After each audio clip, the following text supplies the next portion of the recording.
Want to make sure you never miss a new release from the official Creepypasta.com YouTube channel again? Be sure to subscribe and hit that bell to turn on notifications. Number 1. From 2008 to November 2012, I worked as the full-time computer tech at a primary school. It was well known for being hundreds of years old and very, very creepy. The site manager who looked after the grounds wouldn't be there by himself after hours unless there was a break-in or some other kind of emergency. He told me after this event that something had unsettled him in the past and that I should be careful there on my own. During the summer months, when the school was closed, I was working overtime setting up hundreds of netbooks to be given to students in the forthcoming school year, and on one evening of boredom at home, I decided to work overnight, from 9 till 5, as I had the freedom to be a night owl and have a hard time dragging myself out in the daylight. My phone rang. My desk phone rang. My internal calls only desk phone rang. Now, I'm used to this phone ringing throughout the day when I work usual hours, so my arm shot to the phone and lifted the handset with the efficiency of 3 years' worth of muscle memory. In the 1 second that it took to lift the handset to my ear, my brain had chance to figure out that this phone should most decidedly not be ringing at 2:30 in the morning, and secondly, that I'm the only person in the school tonight. Silence. I could hear nothing but a ticking clock. It sounded to be some distance away from the handset, and was most likely a wall clock in a classroom. I then heard something unmistakable, a passing car. This led me to believe that this call was coming from a classroom on the second floor closest to the one road that passes by the school. A quick check of the incoming call extension revealed me to be correct. Number 143, Y4CW. I went to check it out. There were 5 locked doors between me and the creepy phone, and after fiddling with what seemed in the dark like hundreds of keys, I arrived in the shared area between the Year 4 classrooms. The unmistakable tick-tocking of the clock was loud. You don't hear a clock ticking during the day in a noisy classroom, but remove the children, the teachers, the pens and the pencils, and suddenly these small sounds become very, very large. After a few seconds, the motion-activated strip lights had warmed up and were lighting the room. The light stunned me a little, but even so it was obvious that the phone was off the hook and placed neatly beside the dock. I picked up the handset and noticed that the battery was super low.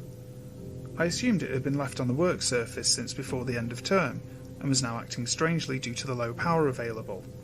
I've seen electronics do this before. I placed the phone in its charging dock, to which it gives me a very happy beep. I decide to return to my office. Now familiar with the keys and the darkness of the corridors, it only took me about 5 minutes to return to my office. Almost as soon as I sat down, my phone rang again, with the same extension number, and seemingly no caller at the other end.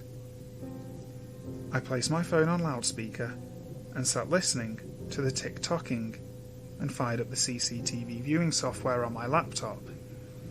Usually this would be a bad idea, as we didn't have infrared night vision cameras, but because I'd visited the particular phone, I had activated the motion lighting, which has a 15-minute timer before switching itself off, so I knew I'd be able to see the phone, or at least the general area. The phone was on the side, bathed in light.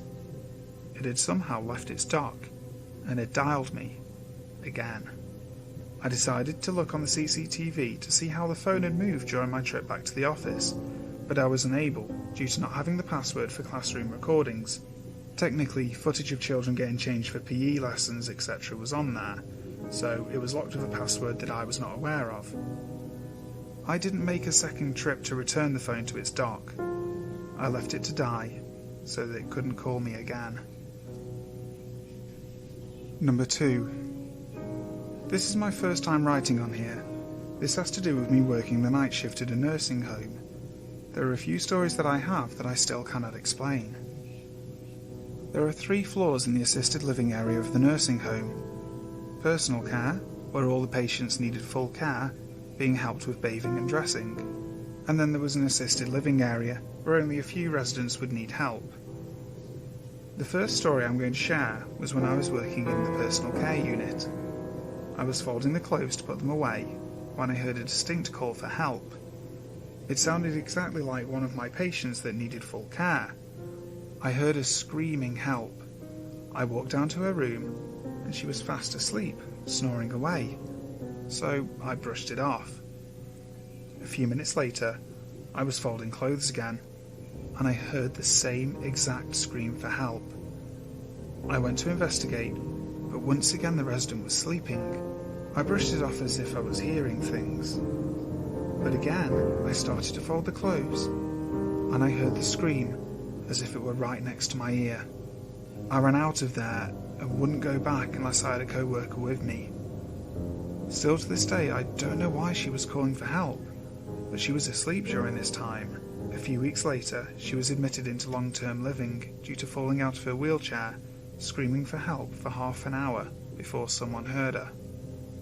On the first floor, which is part of assisted living, there was a gentleman who passed away a few weeks before I started to work there.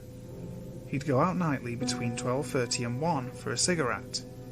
He would use the elevator to go down to the smoking area right outside the lower level. Now, with the elevator, it dings every time you press a button, like when you're opening the door, or when the door opens, it makes this dinging sound every time. Well, after he passed, we used to see his call bell go off and light up almost nightly. That stopped after another resident was living in that room, but every single night, between 12:30 and 1 a.m, we would see the elevator door open and close without making a sound. Exactly 15 minutes later, it would come back up to the first floor and open and shut again without making a single sound. We would all just tell Larry to enjoy his smoke, and when he returned, we would welcome him back.